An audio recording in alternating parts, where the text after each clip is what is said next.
Jack's had a wide and varied background in sports and athletic activities in our community. He's been a great contributor as an organizer, a developer, an official, and a player. And so, as they say, Jack has done it all. Yes, dear. I was just going to make sure everyone had coffee. Okay. No. No? Okay, regular or decaf? The well is dry. Decaf. Decaf? Decaf? Regular. Okay. Well, Jack, what we normally do is after the order's in, we just kind of begin and just share and back and forth, and they'll interrupt you. Good. They'll many of them without raising their hand, and ask questions, and we just share back and forth. And then when the meal comes, we eat with our mouth full. And after she picks up the dirty dishes, well, then we just sort of talk a little bit more and say thank you and go on our way. So, Jack, great to have you with us. And the camera's rolling. Okay, thank you. I was trying to figure out what what to say here today. It's been so long since I guess most of us played any baseball or softball or whatever that you go back and you try to trace your steps. When you're growing up, and I had the good fortune to meet people like Russ Dietrich and Ted Weibernack along the way, and I played Muni Class C baseball when I was 12 years old, and Class D leagues teams were all filled up, so I went a step higher and played with guys like Ronnie Seastead and some of those people. And that was a year that I broke something in my knee and had to have an operation, and didn't realize that it would affect me for a lifetime. When you're 12, you think you're invincible. But it was a whole summer's recuperation type thing, and I missed just running to second base after hitting the ball to left field, and something popped in my knee, and Dr. Childress operated for like 4.5 hours, and everything was stiff when he got done. I was in a hospital 18 days, and but I've been playing baseball, football, basketball, officiating all these years, and so he must have done a pretty good job reconstructing the thing. So, but we played Class C baseball, Class B baseball, growing up through the recreation system, and Russ was always there to be our. He was 2 years older, but he was our senior person, that organized our teams, and up through all the way into high school age. And American Legion baseball, we played that, and Johnny Pollock was our coach, and we went to the state semifinals. And Where was that played, Jack? We went to our quarterfinals that we played was against Perry, New York, up in Offerman Stadium. And for the people who are familiar with Offerman Stadium, it's a hitter's ballpark. And Left field. yeah, they had like a triple tier fence in left field, and I think in the first inning I hit one off the center field fence for a double and drove in a run. And I don't know, we got into, I think it was like 11 innings. The game was supposed to be 7, and Bob Love, that was batting in front of me, stuck his elbow out, I think, in the middle of the plate and got hit. Loaded the bases in the bottom of the 11th, and I hit a single about a foot from the top of the fence in left center field, and scored the winning run, and it was quite a thrill. But that was my introduction to Offerman Stadium, and it was a beautiful stadium. And then we went on and we played high school baseball. And in my senior year, I remember against Southwestern, we were 11 runs ahead, and I tried to steal home. One of those, one of those real things you have to do, I guess. But I dislocated my collarbone, and I missed a couple of games, and then. When I came back, which was too early, I'm sure, everyone was still playing me to pull like I always did, and I was hitting everything between first and second. So I got a lot of singles where they would have been easy outs normally, because they were overshifted a little bit. But I ended up hitting, I don't know, it was like 527 or something like that in my senior year. But there were a lot of gifts in there, you know, that normally they wouldn't have been hits. But then Johnny Newman got me a contract with the Cardinals in the spring of '56, and I went down to spring training, high expectations, and I hit fairly well. You know, I was batting close to 500 and playing shortstop, which was not my position, but played a lot of innings and only had a couple of errors. So I was really playing above my head. And coach called me in one day and he said, "Jack," he said, "I got to release you because they say there's something wrong with your leg." And I had never been told that I ran with a trace of a limp. But being the professionals that they are, they could notice it. So, and they weren't willing to take any chances with somebody they hadn't given any bonuses to or anything. So I got released and came home with my tail between my legs, and you know, played for Marlon Rockwell that year and ended up winning the batting title in the Muni AA League. So I think it was like 491 or something like that. So it was fun. You know, I had a good year anyway. And but 1957, I got married to Susie and still married to her, and we have 4 children. And we have 3 granddaughters in Denver and 1 granddaughter in Las Vegas. And the granddaughter in Las Vegas, I'm not sure how she's going to grow up talking because my daughter married a fellow from England. When she was over in Italy and stationed in the Air Force, she met him in Germany, and I told him one time, I said, "Mike, you're a nice guy, but you talk awful funny," I told him.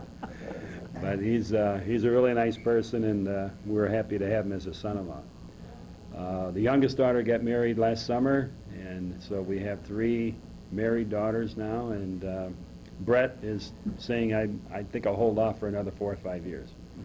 He said when he turns 30, maybe he'll think about it. But he's living in Pittsburgh now and enjoying himself, playing a lot of golf. So the kids are all growing up.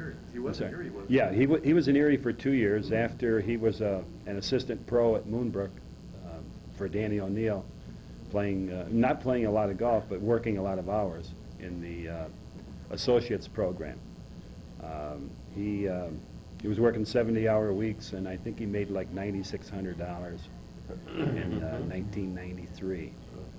And he found out that when he interviewed with Norton Company, Jay Stoddard, who was a local salesman for Norton, got him an interview with his boss, and Brett found out that that's where the money is. So I think they started him over 30,000. So he's doing very well, and he's living in Pittsburgh now and loving it and enjoying himself. Now he sends me a check every once in a while for his student loans, you know. But, Good. Do you have any memories of who you played with when you were there in pro ball? Any of the players stick out?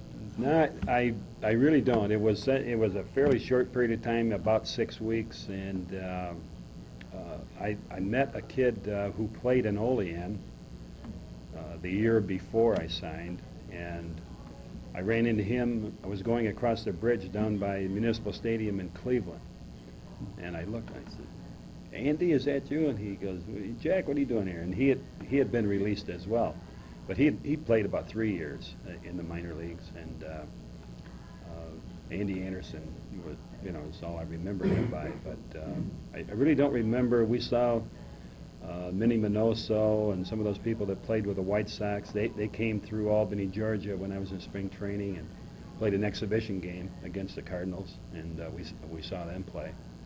But Is that where you had your spring training, in Albany, Georgia? yeah, Albany, Georgia. I can remember that was in '56 because in '59 that's where one of the biggest civil rights movements was, Right. and it was on national TV, and I could recognize all the restaurants we used to eat Sure. in and everything, and it was it was a great experience. I wouldn't have missed it for the world. I think the only thing I ever felt sorry about in those young years was Danny Litweiler, who managed the Falcons in '55, the year that I graduated from high school, saw me play several times, and one night he was down there, and I was in the on-deck circle, we were playing a preliminary to the Falcons game, and Dan said, Jack, he said, straighten out that flagpole out there in center field. You know, they had a windstorm or something. The thing was bent. And luckily, I hit one off the center field fence, you know. So I think I got a triple. And when I came around and scored, he said, well, you came close. You know? But Danny sent me a letter that fall. He had been signed to coach the Florida State baseball team. And he sent me a letter and said, Jack, come on down. We'll get you get you a job for room and board, and I can get you free tuition. And I just wrote him back saying thanks, but I really don't think that I could go to college right now. I wasn't in a mindset I think that I could have succeeded in college, but maybe with a little kick in the tail from Dan and some other people, maybe I could have. So that's the only thing that I really regret, is not trying that avenue first. Who were some of the names we recognize that you played with in high school in American Legion? Bruce Bullock, Bob Winterburn were our two really good pitchers, and George Parsons. Spessy player? Lefty was 1 or 2 years older. That's right. And Jimmy Gordon and Ted Carlson. Did Claire play on those teams? Claire Hammond was a junior when I was a senior. Mm-hmm. He played. Tommy Sharp was a couple years younger, so he didn't play. Dave Lindahl, in our junior year, Dave Lindahl was the only senior on our team. Wow. We had 8 juniors, and Dave Lindahl was the only senior, played center field. Danny Johnson, and I'm trying to think who our catcher was. Well, Parsons caught most of the time because he didn't play outfield until after he got out of high school. But he was a really good catcher, George. When did you get into officiating? You've had a long time with that. In 1959, Milt Lindstrom, Ted Wybernack really talked me into starting officiating. And once I got in, Milt Lindstrom and Lou Brown were instrumental in leading me in the right direction, which was usually to the Stockton Hotel after the game. But and that led into getting into football officiating, and I've really enjoyed it. This year is, I think, my 38th year of officiating. I'm still doing it, and trying to keep up with the kids. The kids get faster every year, though. Sure they do. Did Al Ayers coach before you? No, Al Ayers was my coach in high school. He was. Yes. I see he passed away. Yeah. Yes. Yeah. Walt Colburn was our football coach when I was in school, and When you Taft. say the kids are Riley. faster, you mean because you're slower? Yes, or- yeah. No. So I say the kids get faster every year. No. Well, I wouldn't be surprised they really are faster. But- Well, the way the game is played, it's changed so much from the older style of pattern play to today's transition type basketball. Durwood knows a lot about that, and it's the speed of the game is so much faster today that we really, I've been preaching for 30 years, that we really need young people to get into officiating. We don't need the 45-year-old guys that, their family has grown up and now they have a little bit of time and they want to say, well, maybe I'll try officiating. Because the only reason they're getting into it at that age normally is to supplement their income. We need the 18 to 30-year-olds who can physically keep up with the game, and who, they're going to be around a few years so they can get the experience and become top-notch officials, and still be with it for a number of years, 10 to 20 hopefully. But you can preach all you want. Today's young people, a lot of them just don't want the criticism, and there is a lot of criticism.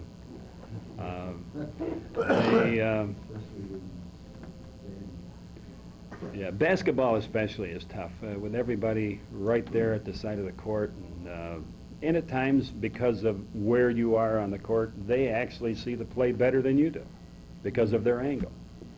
And basketball is all angles, and hopefully the two officials have the court balanced and they move it around enough and don't let the kids screen them out so that they can pick up a good majority of the violations and fouls and so forth. I've always said I've never worked a perfect game in my life. I don't ever expect to. The good officials maybe only miss 10% of the violations and fouls. The bad ones, a higher percentage. But That's not what Skip Pearson, well, they've never missed a call in their life. Even when they're sitting behind a post and can't see Oh, it. That's right. man, I've listened to some games that those fellas have broadcast, and it's just unbelievable the way they react. That they see everything perfect yeah. from where they are. And Some of these NFL officials are pretty well along in years, you notice? yes, yeah.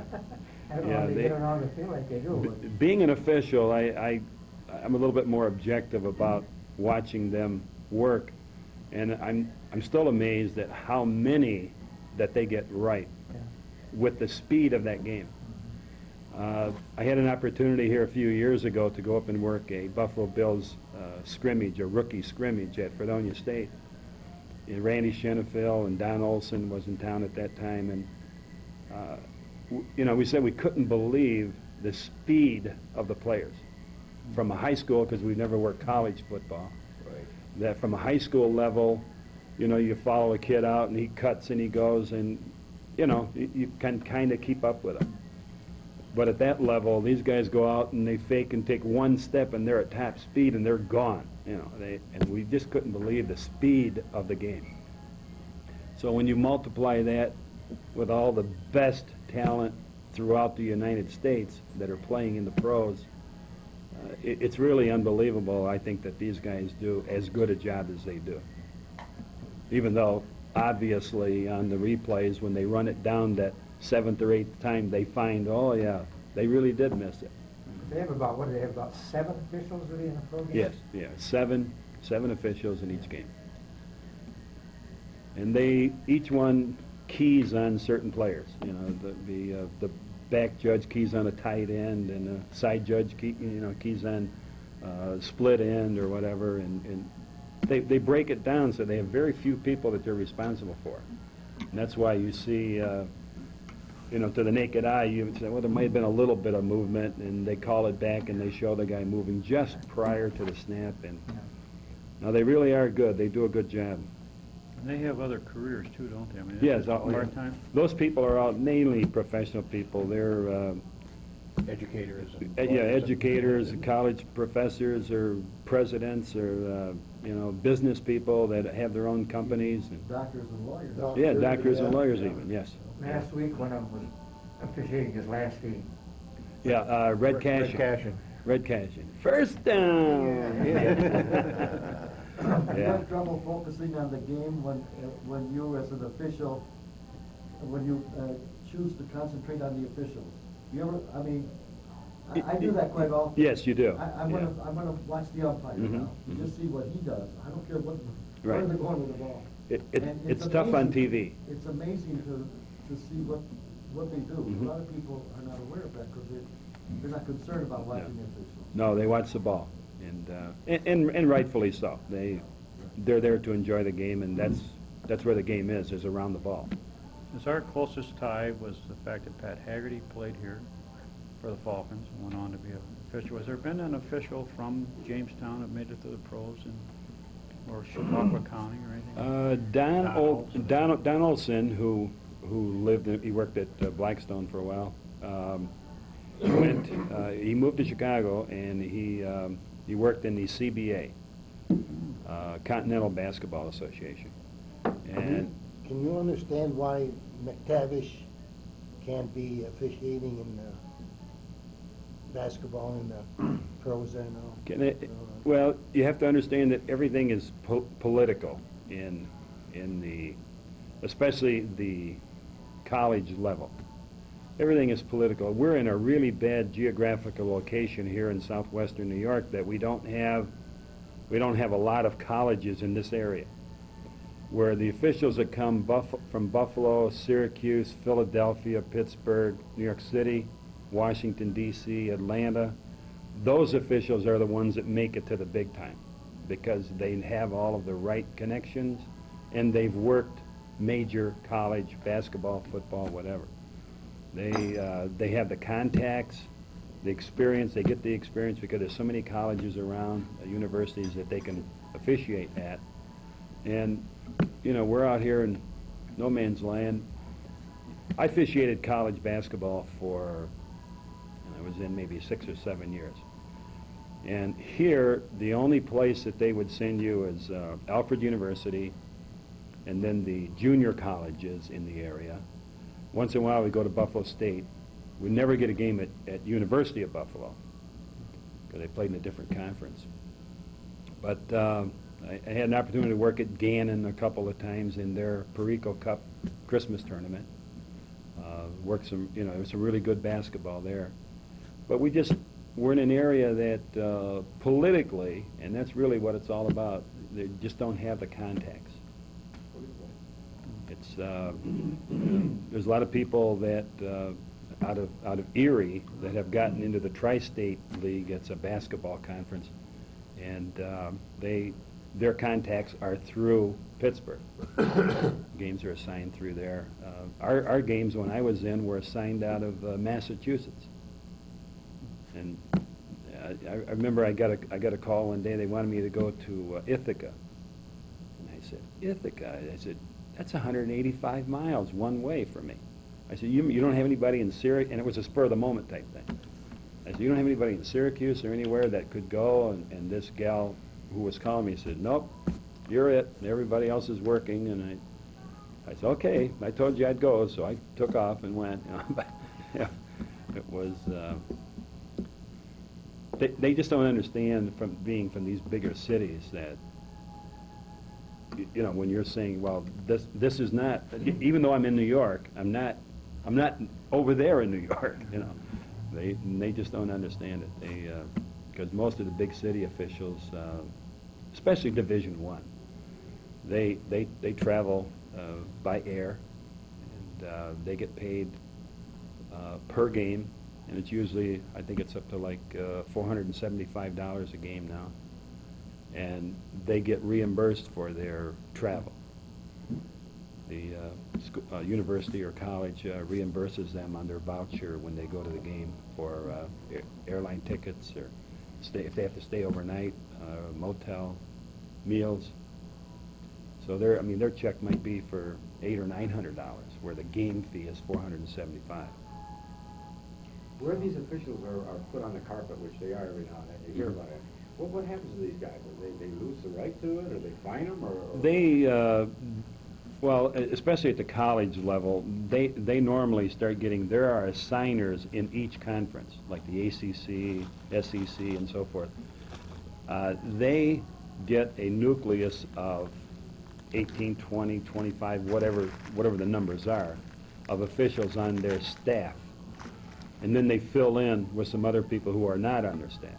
But those guys are guaranteed X number of games when they sign to be a member of that staff. The top officials in college sign on with 2 or 3 conferences with the idea that the fellow that has been working a lot of games, he's from Syracuse, that works in the ACC, Rich, I can't think of his last name, but he signs mainly with the ACC, but he also works in 3 other conferences. So he gets his schedule from the ACC and blocks out those dates and then fills in other dates from other conferences. And where they make a buck and they double dip is he's assigned a game at Duke University on a Sunday, and on Monday he might work a game at Louisville in the Metro Conference. And but he won't come home. You see, he'll just take a charter or a short, what were they, express type thing, shuttle, to Louisville and work the game. But Louisville is paying him from Syracuse. Oh, Okay? So he gets that extra money. It only cost him maybe $100 to get a shuttle and then to come home, you know, because he's already been paid that money. But he gets an extra $300-400, whatever the flight is, from Louisville for travel from Syracuse and back. They don't have to show a voucher or anything like that. No, they just know that's where he lives and that's where they hired him from. You know, if he can work it out and make extra money, that's what they do. Have a traveling secretary with you. Just about. Tour guide. Jack, you ever Yeah. listen to Gary Neese broadcasting the Bonus game? The Bonnies? I really He is don't. one of the most straightforward announcers. There are times when he'll say, this Bonus guy was fouled, you know, and he'll say, I don't think he was, but that's okay, if they want to call it that way. Yeah. Usually it's the other way around. Yeah.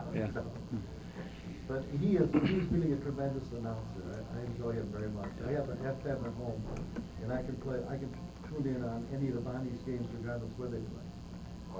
And this year, I think they're perking up a little bit in the league this year. Yeah. Speaking of announcers, I remember when I was a kid, I lived in Louisville, Kentucky, and my dad used to take my brother and I to a baseball game. They played in the American Association and Louisville Colonels.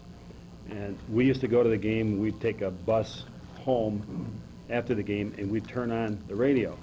And they had a delay broadcast. And we would listen to Bill Stern, who was a play-by-play announcer for the Louisville Colonels at that time, go through the game. And they had these sound effects that they would, you know, they'd hit something, you know, and sound like the crack of the bat. And he would go through, and it was amazing. It's amazing what you learn. What you heard come out of his mouth and the game that you just saw. That's Yeah. right. He'd say, he's got to be at a different game. It can't be the same game. But they really make it interesting. They They have a really stretch of do. imagination, Yeah. don't they? Television has taken that all away. Did you ever referee a game yourself, high school or college, as a solo referee? Yes, when I first started, we used to work church league and county league alone. The guys that started before me worked I don't know if Muddy ever had to work alone. No, But did. no, did you? JV game, $7 Oh, JV 50 game, cents. yeah. I might as well have at Yeah, times. I yeah. remember when I started fishing. Vince Stoy and I got $250 to referee JV ball games. I mean, not the JV, but the preliminary, not the varsity game, preliminary game. Yeah. We get $250 to split. $250 to split. Yeah, for the ball game. I can remember Gene Munson coming out of Faulkner as the only referee. Yes. So I don't know how that shows how the game has speeded up, I guess. Yes, it is. Well, and they've, back in, I don't know exactly when the rule came in, but they used to have the center jump after every basket. Those days are gone. So, I mean, that really slowed the game down, and maybe one official could cover it Yeah. okay. Maybe not great, but okay. But I can remember when I first started, I'd go to South Dayton. The Butcher family, was playing down there, and they'd kill each other, and you were the only official, and you got $5 And for the going gyms down. were so tight that people had their feet on the Gyms other were side of the small. black line. Yeah. So if you But, accidentally made a bad call, they remind you. Right. Upstairs at Silver Creek, Yeah. Well, I never worked there. Oh. sidelines are about that wide. Mhm. And I remember playing Yeah. there, Yeah. and you get over there and they'd pull a hair in your leg. Never reached out. You talk about the Comment, kid. Jack, I think it's a tribute to you. After all these years, you still get all the big games, and the coaches had the right not to have these officials, and over the years, to still be able to not offend them so much that they don't want you is really something. That means you're doing a good job. And I was surprised to hear you say you couldn't pull the ball. Maybe softball is a lot different, but in softball, you and Kenny Martin, I was a center fielder, and I'd become the second left fielder when either one of those guys would Yeah. come on. Pull. Yeah, those were the good old days. Jack Durwood mentions that the coaches have a part of the selection who referees high school games. What is that process? In the at the high school level, almost every area has a rating system of sorts. here in Chautauqua County, each coach has a chance to rate each of the officials who are eligible to work varsity games. And they rate them usually 1 through 3, or X if they don't want them. They can cross out usually 10% of the officials on the roster. If that's like 46 officials, they can X 5 people that they definitely have a personality conflict with, or they definitely feel that the people aren't capable of working a good, fast basketball game. Most of the time, I think it's a personality type thing that creeps up into the process rather than incapability. Experience has a lot to do with that.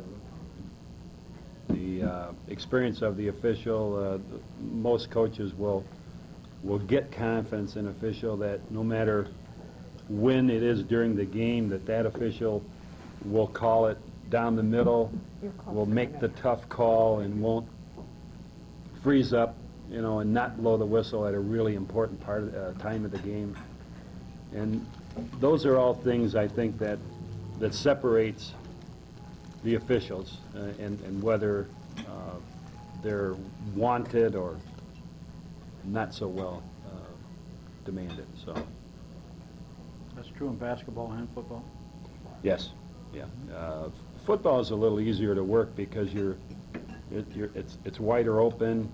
You got 4 people, 22 kids, but you got 4 people, and the plays are wider open. I mean, it's easier to see angles on the football field than it is a basketball court, and mainly because of the speed of the game. You remember your first high school football game as a referee or an official? I don't know if it was the first one, but I know it was one of the first one, Warren, Jamestown. I was working with Milt Lindstrom and Gus Erickson and Roger Mason. And In Jamestown? in Jamestown, yeah, because we didn't work in Pennsylvania. Oh, I see. But I can remember going to the game, and those guys, they waited until fairly close before we went out on the field. And they'd say, "Okay, Jack, you're the referee tonight." I says, "What do you mean I'm the referee? I'm the youngest guy here." "You're the referee tonight." So, Thanks a lot. we went out, and I can remember I had a roughing the kicker call.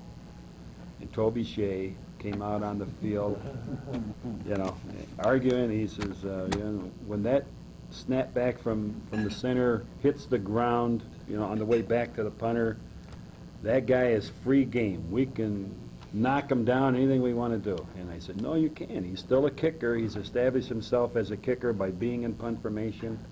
He's not free game." And, and that's what happened. The kid picks a ball up, kicks it, and the end coming in took about 3 or 4 more steps and then blasted him. I call roughing a kicker. And he argued about it, and these guys just kind of stood around just a little ways away, 10 feet from here and 12 feet over there and so forth, and just stood there and listened to the conversation. They were ready to back me up, but they weren't about to interrupt. They wanted to see how well I would do on my own, I think. But that was quite an experience. Try to eat some, Jack. Talking about how fast the kids are now, I was reading USA Today. Did you see the All-Star, All-American high school football team? We did not. Every offensive lineman was over 310 pounds. Wow. One kid was 6'7", weighed 340 pounds, and ran a 4.6500 or 40. Man. Thank you. Yeah, the I kid. never saw a guy put out more than Bruce Smith's level. Every play. Yeah, they're that's what separates the really good ones from the also-rans. What are some of the memories you have of being a stadium rat down at Municipal Stadium? Oh, Who were some of boy. the guys that were playing there? You worked for them for a while, didn't you? That's good. We used to shag balls a lot for the Falcons when we were growing up. And I remember I started working out with the Falcons Oh, yeah, when Tony Lupian was a manager. They'd let me come in and put a uniform on and take batting practice with the pitchers, and get out there early and take batting practice, and then go shag balls while the regulars hit. And it was a really nice experience. I got to know some of the people, and I remember Kenny Walters was outfielder, and he made it to the majors with Philadelphia, and I was standing down around third base one day when he was hitting, and he was a dead pull hitter, and he hit a shot and landed just in front of me, and I tried to time it, and the thing come up and hit me in the wrist, and that thing was so black and blue for a week. But he was a real strong hitter. They had some really good players back in those days, in the early 50s. You have any memories of what your salary was when you signed the first time? I signed for $300 a month. $300 a month. $300 a month. With Peoria, Illinois, in the Class B 3I League. $300 a month. Of course, I never received any of it. But my manager when I went to spring training was George Kissel. A lot of you remember managed Hamilton in the Pony League.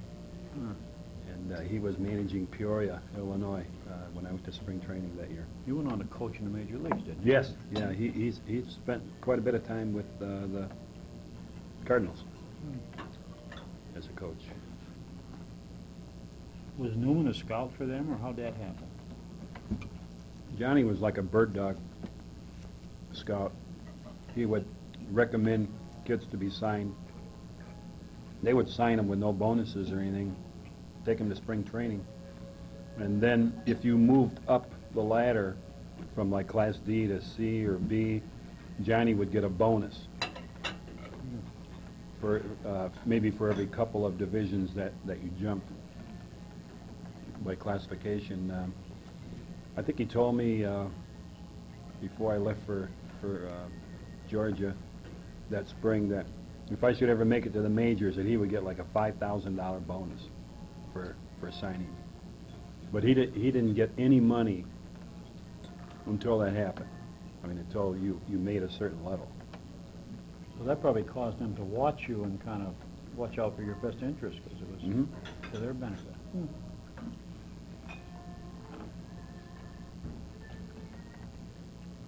When did golf come into your life? Well, the year I was recuperating from my knee operation, I started caddying the following year at Moonbrook. And we'd go up and play on Monday mornings, which was Caddies Day. It was maintenance day on the course, and they would let the caddies play until noon. So we'd be up there at 5 o'clock in the morning, the dew and the fog and everything, and we'd play. And as it got closer to noon, we'd go up on the back holes away from the clubhouse and play about 3 holes over and over and over and over until some members came along and kicked us off. But that was how I picked up golf. And I used to caddy for Toby Lyons when he was giving lessons, and that's where I picked up a lot about the golf swing and how to hit different shots. When I was 15 and still caddying there, I won the caddies tournament. I shot an 81 at Moonbrook. And I think I was 29 before I ever shot that score again up there.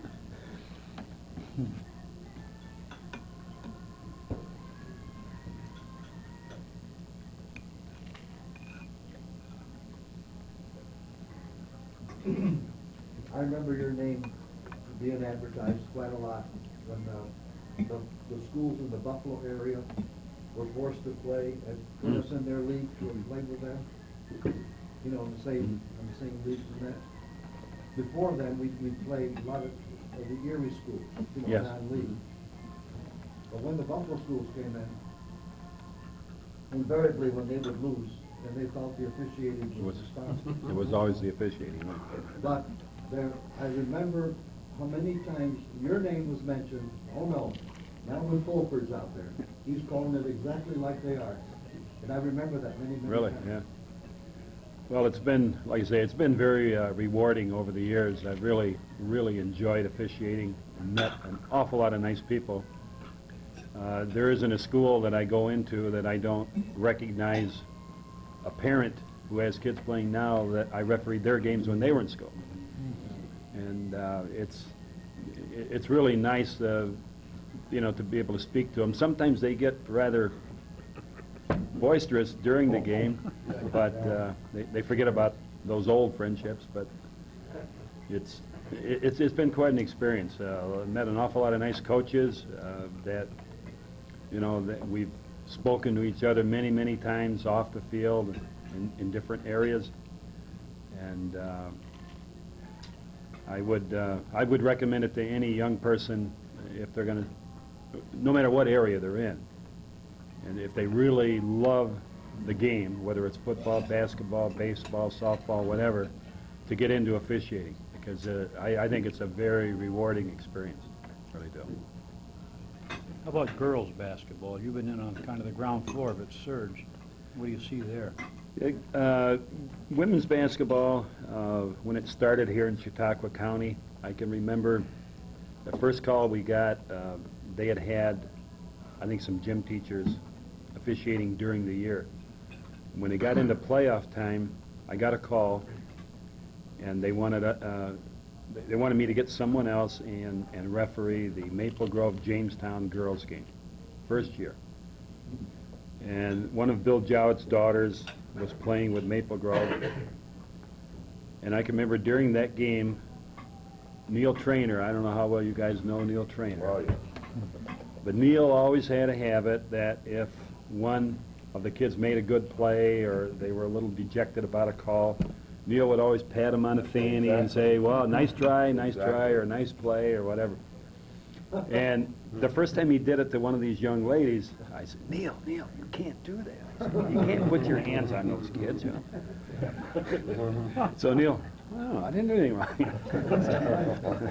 So then later in the game, Bill Jowett's daughter dove for a loose ball right near the stands, and she slid into the stands and she injured her ankle. And they were checking her out and everything, and finally they said, well, let's pick her up and get her over to the bench. So Neil wants to help out, right? So Neil gets behind her and he puts his hand on. I said, Neil. But I mean, you know, nice guy that he really was only trying to help out, but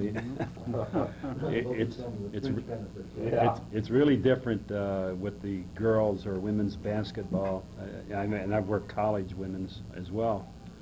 That I find myself like on the end line making a call, and then you come out to try to get to the center of the court to give the information to the scorekeeper. And the way some of these girls are, I mean, they don't care if they brush up against you, you know, and you find yourself with your hands like this going, trying to avoid making contact with them, you know. That girls' basketball's come a long ways, though. Oh, it really has. It really has. It's funny how the talent goes up and down, though. Some years, the girls are almost as good as the boys, talent-wise. And then other years, you know, they just like a spell where they don't have any real good ball handlers or anything,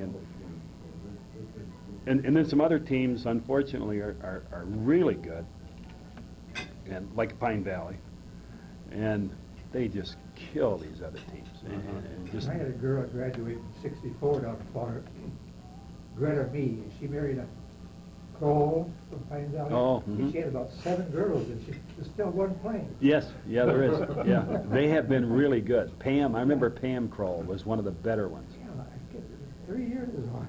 Yes, yeah, they have they manufactured quite a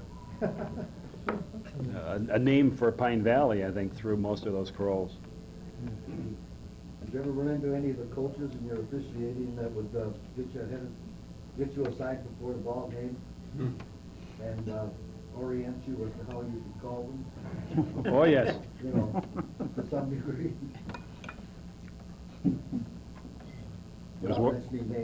I was working a football game with Chuck Cruz. We had Brockton at Cattaraugus,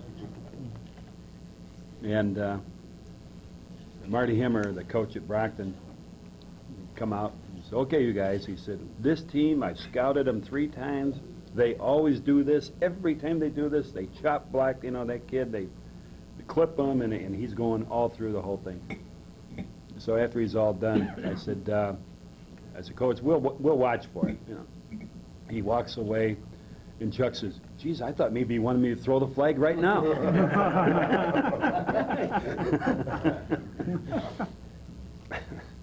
But you get you get a lot of coaches that try to intimidate you or try to put in your mind a situation that they'll hopefully get a call sometime during the game.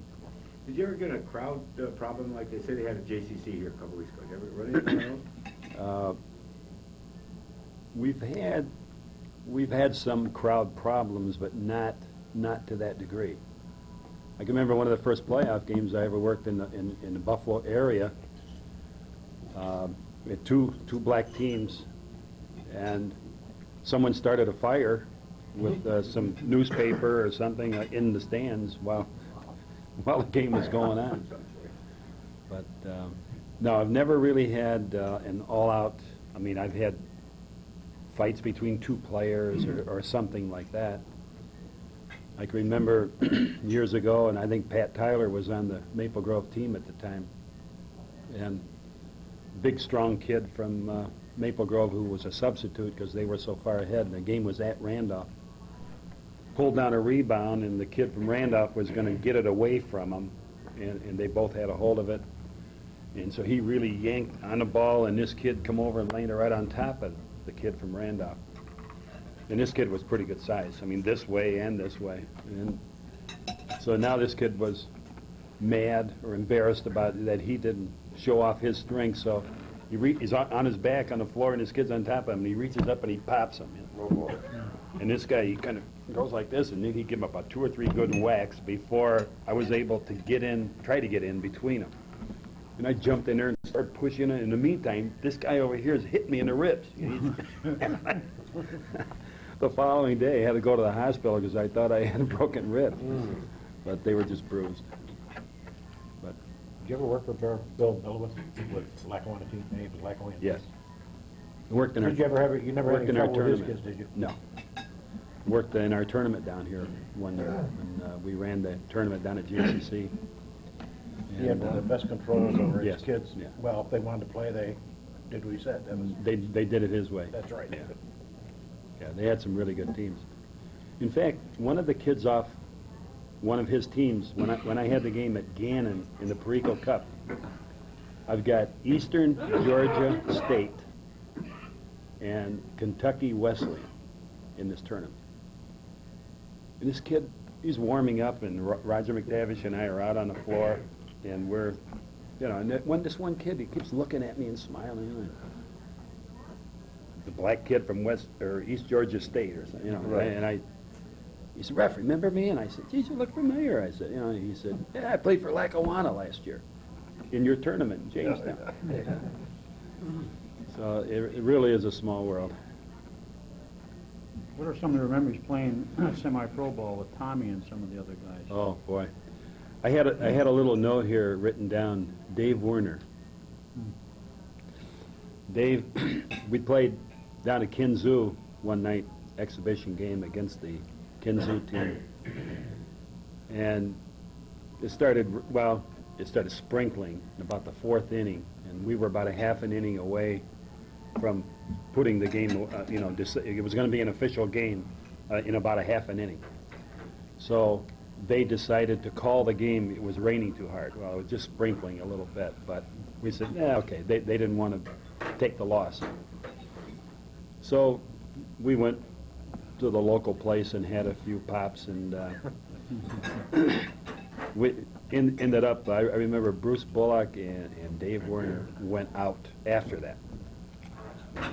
Most of us got home at a reasonable hour, and Dave got home, I don't know, midnight, 12:30, somewhere in that area. And I don't know if you know Dave's wife, but he walks in and she says, "Where you been?"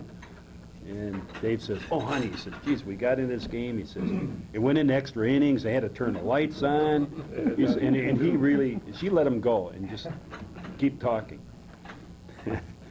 And after he went through all this spiel about why it took so long for him to get home, she said, "Well, Al Barber stopped by about 7:15 and dropped your spikes off."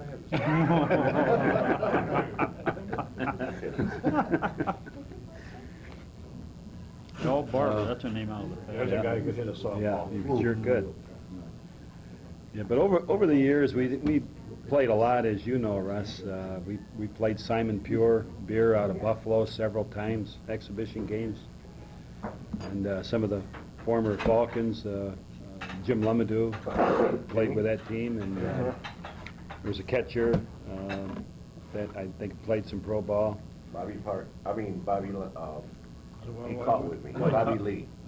You know, what No, Tucky that- played what, with him, didn't you? Bobby Lee was the Play catcher. against.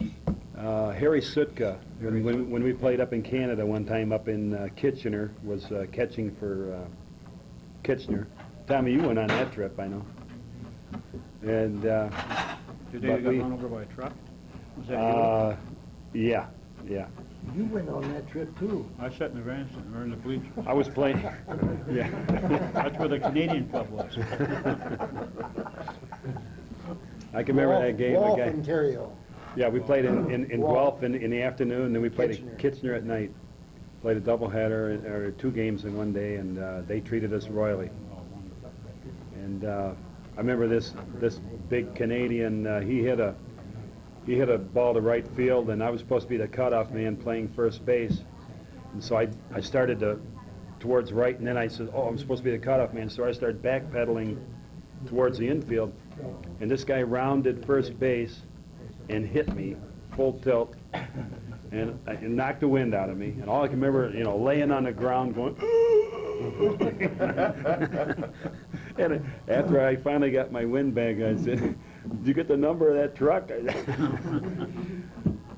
Jack, Guy who laid me was out. some of the players, I read in the paper, and I'd forgotten, the team you had up at Chautauqua there, you played on the weekends. Who were some of the players on that team, and who were some of the teams you played? I know you brought in At the teams. time, yes, at the time, well, let's see, I started playing there when Les Kennedy, who married one of the H.J. Hines' daughters, he was a pre-med student at Ohio State, Ohio U or Ohio State.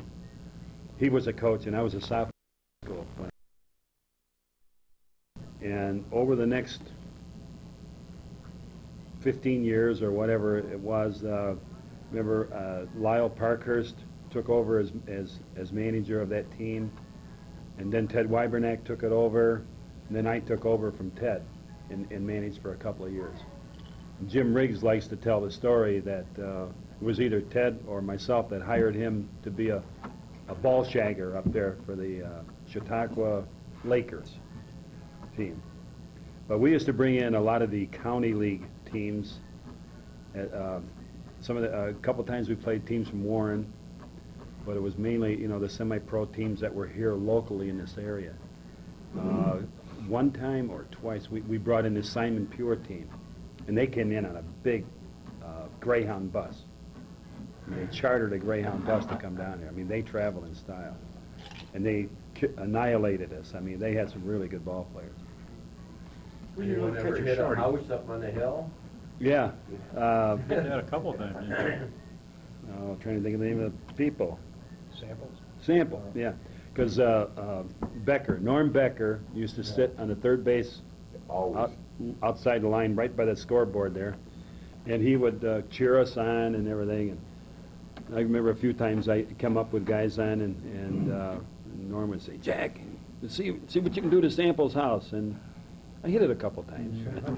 I walked past that field this Yeah. summer, and that's why I thought, I wondered if anyone's ever Yeah. damaged any of those Yeah. houses Yeah. up there. Mrs. Sample was a sister to the Heinz. Oh, really? Oh.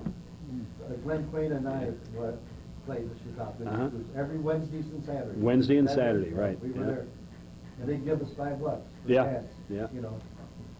We were wondering if they were gonna make us pros Thank you. for that. Yeah. $5 for, but in those days, $5. It was a lot of money, yeah. Right up there with Does Vic anybody and, want to have dessert? Vic Knox. I'll never forget an unusual experience. I'm sure you must have had one I'll have like some this. decaf coffee if it I was comes to refereeing the space. ball game here at Jamestown High between Fredonia and Salamanca, a postseason playoff game. And it was, the crowd was just jam-packed, you know, one side of the bleachers, Fredonia, one side Salamanca. And I had in basketball, I had a situation where I was right near the out-of-bounds line, sideline. And there was a couple of kids scrambling for it. They were right under my lap. I mean, it's such a thing that you were so darn close you couldn't see it, you know? All at once I saw this arm go out. It had a white shirt, so it says black, you know? And boy, did they boo me. I must have really blown it. They really booed me for a lot, you know. The rest of the ball game went on. I was working with Neil Trainer, you know. And at the end of the ball game, gentleman comes up to me as we're checking the scorebook. He says, Here comes trouble. he says, all dressed up, you know, shirt, tie, and all professional. Pulls out his pen, he says, I'd like to have your name. He says, the way that call you made in the early part of the ball game. Yeah, he didn't say anything about the rest of the game, but just that one call, you know. He says, I'm going to report you to the secretary. I'm going to do this and that. He says, uncalled for the way you made that call. We don't need officials like you around. Man, I was sweating like a madman. You know, I said, I can help you. I said, I can let Louis Brown. Louis Brown is our secretary. I gave him his name, his address. And I says, can I accommodate you any other way? Can I help you with any others that you're going to put me on report for?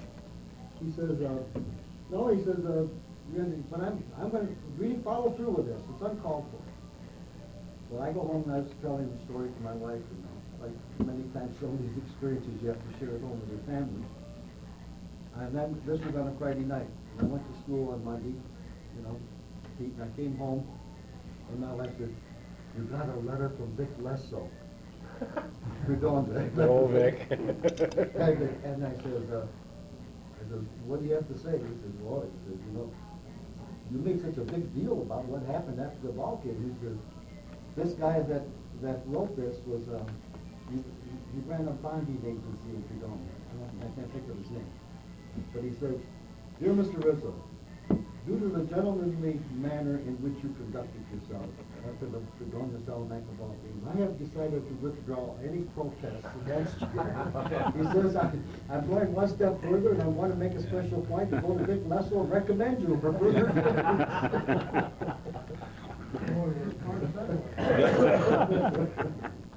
Good old Vic. Now, you know, there are some positive experiences. Yes, yeah. We're glad you're here to protect yourself, Lyle. Jack said his batting average always fattened when they... Yeah, I was telling him how well I hit that hanging curveball. I can't really see it escape. I like that. There you go. Anybody else want coffee? I'm sure that Parkey and Muddy can also relate, you know, working in some playoff games, but I just wanted to point out that in football a couple of years ago, Randy Schinnefeld and I had the pleasure of working a New York State final game at the Carrier Dome in high school football playoffs. And this past year, we worked the semifinal. We could have gone back because of our ratings, but we thought that it was an experience that some other officials should enjoy. So we sent a couple of different people to the Carrier Dome this year. But we've also had the chance to work in Glens Falls in the girls' state finals. That year I went out there and worked. There was a young lady that was playing with a team that was just out of New York City. And she, in the game that I had, the semifinal game, she had 51 points. And the following day in the final game, she had 49 points. And she was about a 5'9" white girl that made the black kids she was playing against look sick. You know, Wow. She was really a player. A couple of years later, I was watching the NCAA tournament, the women's tournament, and this same girl, Tammy, I don't forget her last name, was playing with the University of Virginia in the NCAA tournament. So and she was, you know, run across some really good players over the years, and this girl was a real good one. Was she the point guard for Virginia? Was she the point guard? Yes, she was. Yeah, she was really good. Yeah. I was gonna tell you that USA Today, high school all football team, the only two whites on it were the punter and the place kicker. Yeah, there's some really good kids throughout the country, but it seems like the ones that get the most media attention are the ones from the larger schools. You know, the ones that the big media areas. Male high school in Louisville, Mm-hmm. Yeah. the ones down in Florida. Yeah, I'm sure, like every year, when they have the NFL draft, that there's going to be a lot of no names that you've never heard of, you know, from West Boise State or something like that. You know, and his kid will be he'll be playing in a Pro Bowl in a few years. Yeah. There always I is. think Reed from Buffalo, wasn't he from Kutztown or something? Kutztown State, yeah. Several are from small. Right, yeah. Where is Kutztown State? Yeah, you may have known. Yeah, it's down near Philly. It's down near Philly. Pennsylvania. Yeah. Is that They're in where, the Pennsylvania State Conference. is that Yeah. where Andre Reed came from? Yes. Yeah. The same school we graduated at, that's right. I heard on the news, Jacksonville, this year that they're playing football, 8,000 to 1 shot if they'd get into the Super Bowl. Wow. 8,000 to 1. Wow. Now, you imagine if they'd win, if somebody would say, I'd love well, to- here's a $10 bill on it, or $100, you know, what that guy would win? Was this at the beginning of the season or? Yeah, no? this was the Yeah, preseason book. before This the, is the, 8,000 to 1 shot. I'd like to see Jacksonville playing Carolina. that Friday, would Jack. make me very happy. Put the emphasis away from the old-time professionals. So we're not out there to play because we love the game. The bankers and helmets. I'm on- Pardon me, Russ. I'm not interested in the professionals. The millionaires and helmets. I'm on your side. Yeah. You were right the first time. You ever think about, say 20, 30, 40 years ago, the guys that played ball around here, if they were in their youth now and that same age they were then, how many would make it to the majors? Many of them. Many of them. They were just born at the wrong time. There seemed to be more talent then than there is right now. Of course, I'm not in the Jack and some of you are in the mainstream, but I don't see as much talent now running around the streets as we did before. Well, it's because they're offered more now, you know. Is it, then when we played, you know, back in the 40s, we had to go to work. Now, hey, that's all they do, is play baseball, and then they're probably down in Florida doing the same darn thing, or over in Cuba or someplace, you know, playing baseball. But there was more talent around when you guys were doing it than there seems to be today. Well, you don't have the city leagues anymore, you don't have the community league. You don't have the commitment. And you don't have the commitment, there's so much other going on, you know, stuff going on. We didn't have soccer here. TV. That's right, didn't have soccer. I'll give you a shining example of that, this Kim Wynn from LaSalle, playing for the Bonnies. He's a tremendous ball player. I mean, he's superior, far superior to the average big-time college basketball player. Tremendous. That's very unusual, you know. But if you took the Major League talent pool that's there now and melded that down to 16 teams, Right. you might be shocked what's out there. Yes. They would be awesome, I think. Yeah. We had it, a few years ago, we had a muni league. They call it, and they had the semi-pro league. 2 years ago, we had a tough time getting one team to play, and that was Casadega. The city of Jamestown, and in Warren, and Frewsburg, and around, there was only one outfit that sponsored, and that was Quality Market out of Faulkner. They sponsored a team in the Great Belt League. They played 2 ball games and they quit. Now, the league had been running for over 100 years. By the way of Joe Nelbone and whatnot. And it survived 2 or 3 years after Joe had left the scene. And then all of a sudden, they wanted to play softball, slow pitch, stuff like that. Go out and have a good time afterwards. So they just eliminated the fact that they didn't want to play baseball anymore. The city of Jamestown couldn't furnish a ball club. Remember in the late 50s and 60s, there were 16 teams in the Muni A League. That's right. Right. 16 teams. But only 2 or 3 got a lot of attention. Yes. The That others were kind there. of How many began. heard of O'Neill Charter? Yeah. I played for them. Anyone ever heard of them? I do. You ever, No. you remember? You remember O'Neill Charter? Who was that money? They had a grocery store O'Neill down there in Charter. the swamp. Cliff Sharp. Remember Cliff? Yeah, so it's doing well. Remember his Uncle Elton? Yep, Al. Worked for Al. It's a hardware. Sheffield Sharp. That was back a few years ago. Long time ago. See, I don't know how you fellas feel, but I feel that as we have developed the youth programs, that the interest level of the kids doesn't last long enough to get through the high school age and college age groups, where the county league and a lot of those people used to come from. As we provide programs, soccer, baseball, whatever, we give these kids uniforms, or fields, organized programs, schedules. God knows, as parents and grandparents, we pick them up, we take them anywhere, anytime, any place. Doesn't make any difference. And so as those kids get older, when it becomes a choice of organization on their own to organize teams and so forth, no, I don't want to do that. They've had it done for them from the time they were 6 years old. You're right. You know, and I say, we well-meaning people, we adults, have created, I think, this situation where the interest is not, and that's why I think soccer has gotten so big, because size means nothing. In fact, if you're smaller, you might be better, you know, in soccer, because you might be quicker. And it's just taken off in leaps and bounds. But that kid will get to a point, you know, whether it's through hockey or, I mean, some of the programs that I run, they lose interest when it gets to a certain level.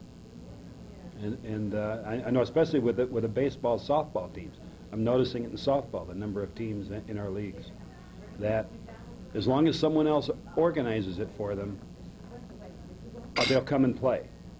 But when it's up to them to take a hold of the reins, and now I have to go find the sponsor, and I have to go order the uniforms, and I have to go to the meetings, and I have to come up with the money at the right time and have everybody sign a roster. No, I don't want to do it anymore.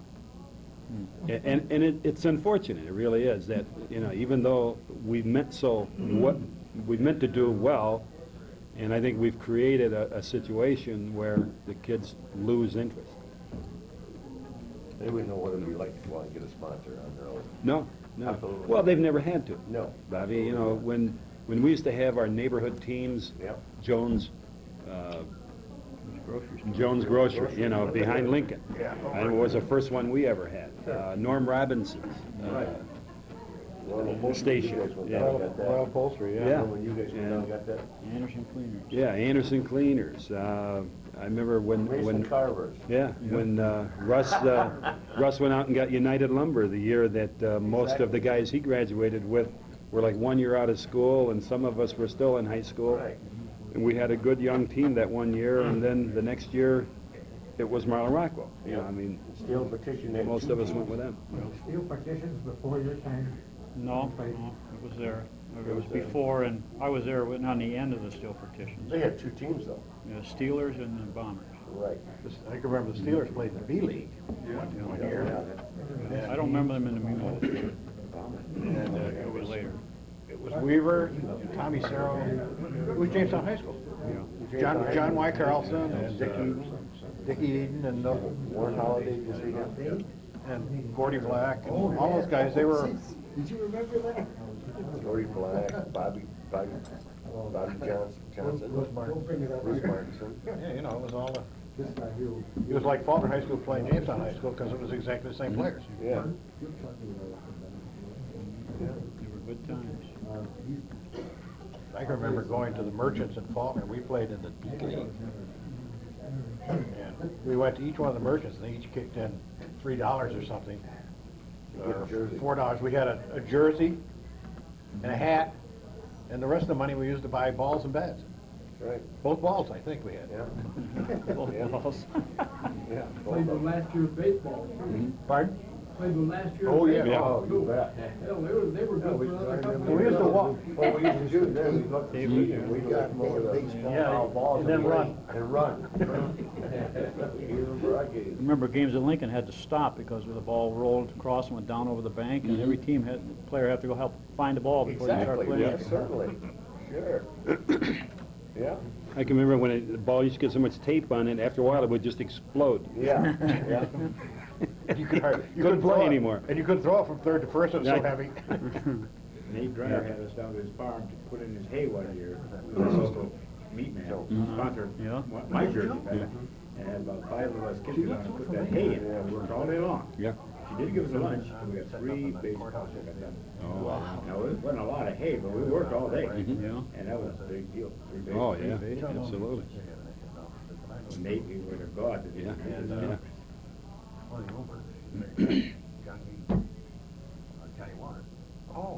Well, any other thoughts or share back and forth, or we'll let Jack kind of eat? Oh, that's right. Take it home with me. Jack, thank you very much for coming and sharing with us. We Well, appreciate thank you, gentlemen, enjoyed it. The next 2 meetings will be 2 weeks from today, and Greg is bringing some movies. What is it? Is it John Newman, this one, or is it Jerry Klein next? Johnny Newman's the first one. Johnny Newman's first, and a lot of you are involved in that.